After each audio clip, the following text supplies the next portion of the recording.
बस साथ रख जो शुद्ध है। शुद्ध प्लस सिल्वर पान मसाला, सबकी जुबान पर।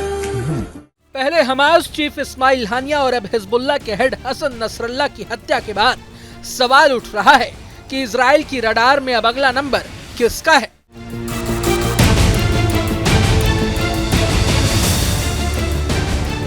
यह सवाल इसलिए उठ रहा है क्योंकि शुक्रवार को यूनाइटेड नेशन में भाषण देते हुए इजराइल के प्रधानमंत्री बेंजामिन नेतन्याहू ने कह दिया है कि जंग अब तभी खत्म होगा जब आतंक पूरी तरह खत्म हो जाएगा। नेतन्याहू के इस भाषण के तुरंत बाद इजराइल ने बेरूत पर हमला कर दिया। यह हमला न्यू ऑर्डर ऑपरेशन के तहत किया गया। इजराइल अपने विरोधी संगठनों के टॉप कमांडरों की हत्या के लिए यह ऑपरेशन चला रहा है। तो चलिए वीडियो में अंत तक बने रहिए और समझिए कि अब इजराइल की सेना अपने किन दुश्मनों का खात्मा करने वाली है। सबसे पहले मौजूदा समय में हमास प्रमुख यानी याह्वा सिनवार। वर्तमान में इजराइल की मुख्य लड़ाई हमास से ही है। हमास ने अक्टूबर 2023 में इजराइल पर सबसे बड़ा हमला किया था। इसके बाद से ही दोनों के बीच जंग चल रही है। इस जंग में इजराइल के अब तक 1700 नागरिक मारे जा चुके हैं। हालांकि इजराइल भी हमास को नेस्तनाबूद करने में जुटा है। इजराइल हमास के कई कमांडरों को अब तक ढेर कर चुका है, लेकिन उसकी हाथ याह्वा सिनवार के गर्दन तक अभी तक नहीं पहुंच पाई। हाल ही में एक हवाई हमले में सिनवार के मरने की भी खबर आई थी। गाजा में जन्मे सिनवार इजरायली सैनिकों की हत्या मामले में जेल भी जा चुका है। 2011 में एक समझौते के तहत सिनवार को इजराइल ने जेल से छोड़ा था। सिनवार इसके बाद से ही हमास से जुड़ गया।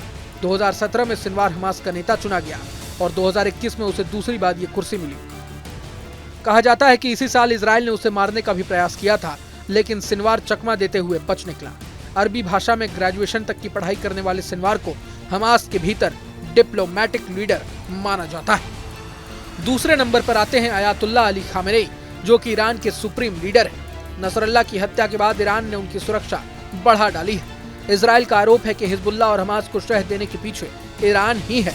दोनों के बीच टकराव के हालात बने हुए हैं। अगस्त महीने में दोनों देशों की तरफ से ड्रोन और हवाई हमले किए जा चुके हैं। बेरूत में बम विस्फोट को खामेनेई ने घोर अपराध करार दिया है। खामेनेई का कहना है कि इजराइल बच्चों और महिलाओं पर निशाना साध रहा है। इस बीच खबर है कि खामेनेई ने शनिवार रात को हाई लेवल मीटिंग बुलाई। इस मीटिंग में कोई बड़ा फैसला हो सकता है। 1989 में खामेनेई को खुमैनी से सर्वोच्च लीडर की कुर्सी मिली थी।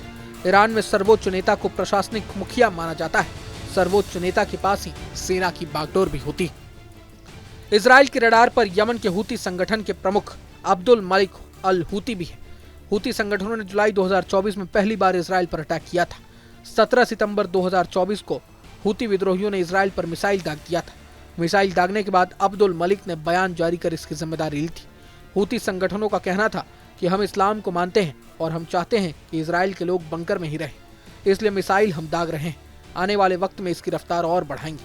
उस वक्त इजराइल के प्रधानमंत्री बेंजामिन नेतन्याहू ने हूती विद्रोहियों को चेतावनी भी दी थी। बता दें कि इजराइल ने अपने दुश्मनों के खात्मे के लिए खास ऑपरेशन यानी न्यू ऑर्डर शुरू किया है।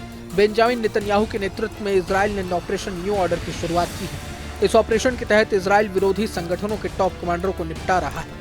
इसके लिए इजराइल एक खास पैटर्न का इस्तेमाल कर रहा है। पहले उन लोगों को रडार में ले रहा है जिसे उसे खत्म करना है। उसके बाद इन लोगों की खुफिया जानकारी जुटाई जाती है। फिर आखिर में सही ठिकाने पर स्ट्राइक किया जाता है। बहरहाल इस पूरे वीडियो को लेकर आप क्या सोचते हैं हमें कमेंट बॉक्स में जरूर बताएं।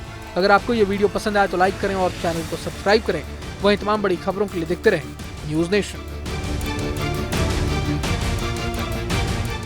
बस साथ रख जो शुद्ध है। शुद्ध प्लस सिल्वर पान मसाला, सबकी जुबान पर। न्यूज नेशन अब व्हाट्सएप पर खबरों की ताजा अपडेट के लिए न्यूज नेशन के इस QR कोड को स्कैन करें।